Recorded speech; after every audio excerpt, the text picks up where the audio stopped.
비상계엄을 선포한 후 84일이 지났습니다.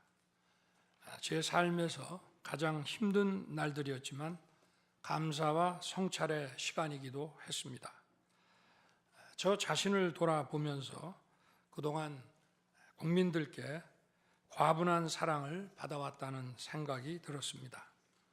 감사한 마음이 들면서도 국민께서 일하라고 맡겨주신 시간에 제 일을 하지 못하고 있는 현실이 송구스럽고 가슴 아팠습니다. 한편으로 많은 국민들께서 여전히 믿어주고 계신 모습에 무거운 책임감도 느꼈습니다. 국민 여러분께 죄송하고 감사하다는 말씀 먼저 드리고 싶습니다. 12.3 비상계엄은 과거의 계엄과는 완전히 다른 것입니다. 무력으로 국민을 억압하는 계엄이 아니라 계엄의 형식을 빌린 대국민 호소입니다. 12.3 비상계엄 선포는 이 나라가 지금 망국적 위기 상황에 처해 있음을 선언하는 것이고, 주권자인 국민들께서 상황을 직시하고 이를 극복하는 데 함께 나서달라는 절박한 호소입니다. 무엇보다 저 자신 윤석열 개인을 위한 선택은 결코 아니었다는 사실을 분명히 말씀드립니다. 저는 비상계엄을 결심했을 때 제게 많은 어려움이 닥칠 것을 당연히 예감했습니다. 거대 야당은 제가 독재를 하고 집권 연장을 위해 비상계엄을 했다고 주장합니다. 내란죄를 씌우려는 공작 프레임입니다. 정말 그런 생각이었다면 고작 280명의 실무장도 하지 않은 병력만 투입하도록 했겠습니까? 주말이 아닌 평일에 계엄 선포를 하고 계엄을 선포한 후에 병력을 이동시키도록 했겠습니까? 병력 투입 시간이 불과 2시간도 안 되는데 2시간짜리 내란이라는 것이 있습니까? 방송으로 전 세계, 전 국민에게 시작한다고 알리고 국회가 그만두라 한다고 바로 병력을 철수하고 그만두는 그런 내란을 보셨습니까? 대통령이 국회를 장악하고 내란을 일으키려 했다는 주장은 어떻게든 대통령을 끌어내리기 위한 선동 공작입니다. 그렇다면 지금 우리나라의 현실은 어떻습니까?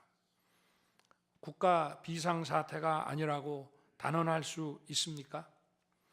북한을 비롯한 외부 주권 침탈 세력들과 우리 사회 내부의 반국가 세력이 연계하여 국가 안보와 계속성을 심각하게 위협하고 있습니다.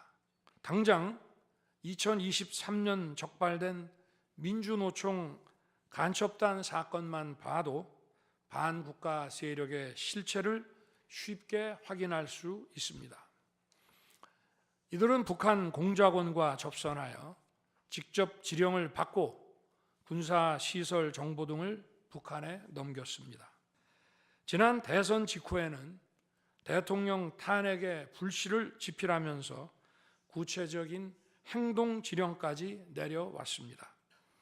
실제로 대통령 당선인이 취임하기도 전인 2022년 3월 26일 윤석열 선제 탄핵 집회가 열렸고, 그때부터 2024년 12월 초까지 무려 178회의 대통령 퇴진 탄핵 집회가 열렸습니다. 그런데도 거대 야당은 민노총을 옹호하기 바쁘고 국정원 대공수사권 박탈에 이어 국가보안법 폐지까지 주장하고 있습니다. 경찰의 대공수사에 쓰이는 특활비마저 전액 삭감해서 영원으로 만들었습니다. 한마디로 간첩을 잡지 말라는 것입니다.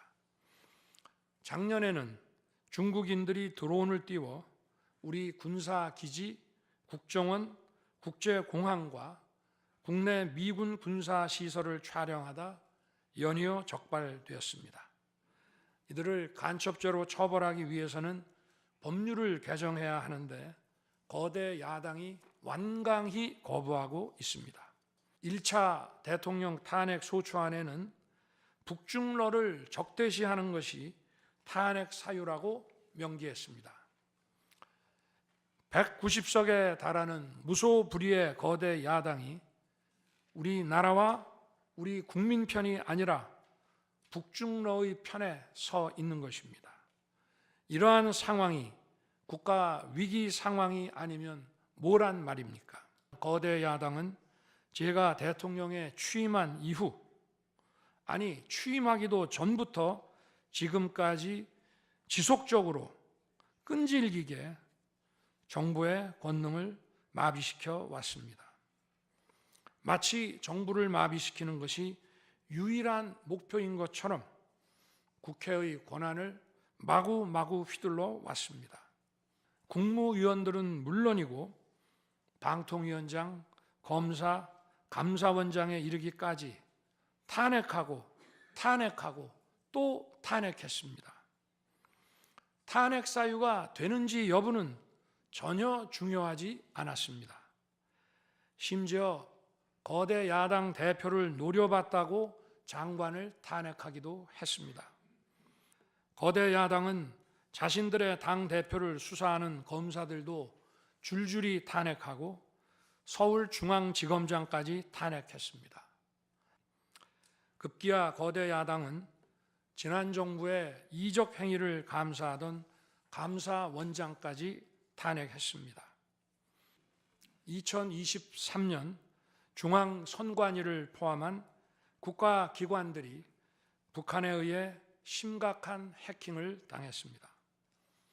중앙선관위는 이 같은 사실을 국가정보원으로부터 통보받고도 다른 국가기관과 달리 점검에 제대로 응하지 않았습니다.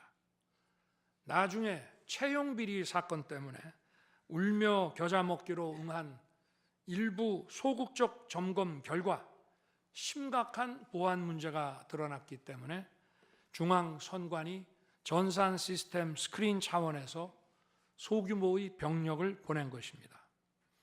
선거의 공정과 직결되는 중앙선관위의 전산 시스템 보안 문제는 우리 자유민주주의 체제의 핵심 공공재이자 공공자산을 지키는 일입니다.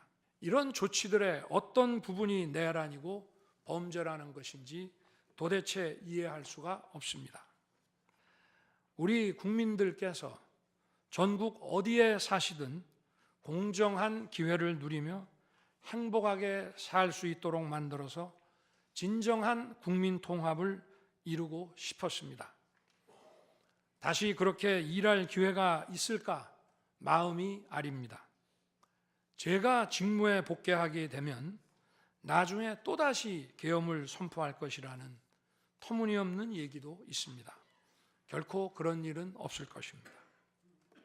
제가 직무에 복귀하게 된다면 먼저 87 체제를 우리 몸에 맞추고 미래 세대에게 제대로 된 나라를 물려주기 위한 개헌과 정치개혁의 추진에 후반부를 집중하려고 합니다. 저는 이미 대통령직을 시작할 때부터 임기 중반 이후에는 개헌과 선거제 등 정치개혁을 추진하겠다는 계획을 가지고 있었습니다.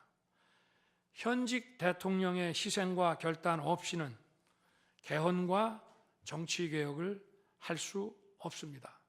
그래서 내가 이것을 해내자고 생각했던 것입니다.